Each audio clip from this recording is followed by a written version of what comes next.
Pendant des années, elle a vécu le grand amour. À la fin des années 1970, Babette Etienne a rencontré Johnny Hallyday. Et les deux ont vécu un véritable coup de foudre qui s'est transformé en histoire passionnelle. À Las Vegas, lors d'une cérémonie très intime, ils se sont même passé la bague au doigt. Un deuxième mariage pour l'idolé des jeunes, qui était alors séparé de Sylvie Vartan.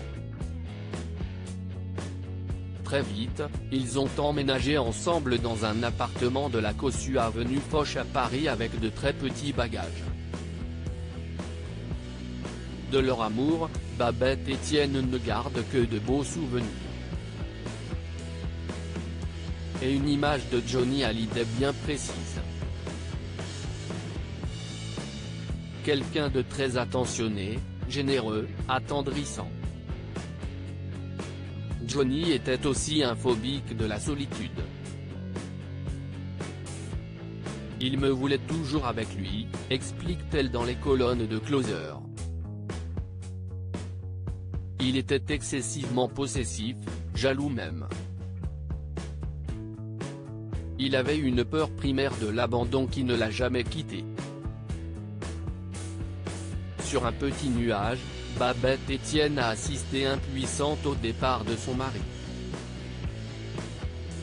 Alors qu'elle se trouvait à Saint-Tropez pour le tournage du Gendarme et des Gendarmettes, elle a poussé Johnny à rentrer à Paris pour enregistrer une émission lors de laquelle il a rencontré Nathalie Baye. Et tout s'est subitement arrêté. C'était un cataclysme intérieur, parce que rien ne m'avait annoncé la fin de l'histoire, nous explique-t-elle. Il ne me donne soudain plus aucune nouvelle, je suis toujours sa femme, pourtant, il n'était peut-être pas fier de ce qui se passait.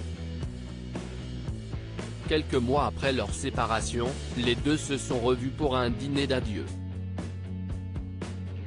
Et depuis 1982, ils n'ont pas gardé contact.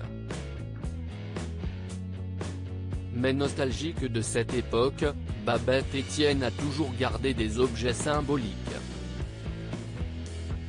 Babette Etienne, comme si je n'avais jamais existé chez elle, un blouson en jean avec le logo PSA sur le dos, nous décrit-elle.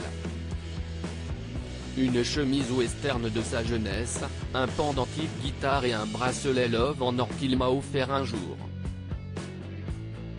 Un beau symbole que je n'aille jamais quitté.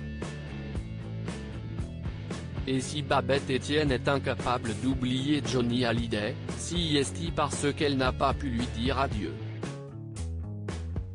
En 2017, après le décès du taulier, sa deuxième épouse n'a pas été autorisée à assister à ses obsèques en l'église de la Madeleine. J'ai demandé à son entourage, mais personne ne m'a jamais répondu, regrette celle qui ne pourra jamais l'oublier dans les colonnes de Closer. Comme si je n'avais jamais existé. Aujourd'hui, si est-il dans un livre qu'elle parlait de leur amour.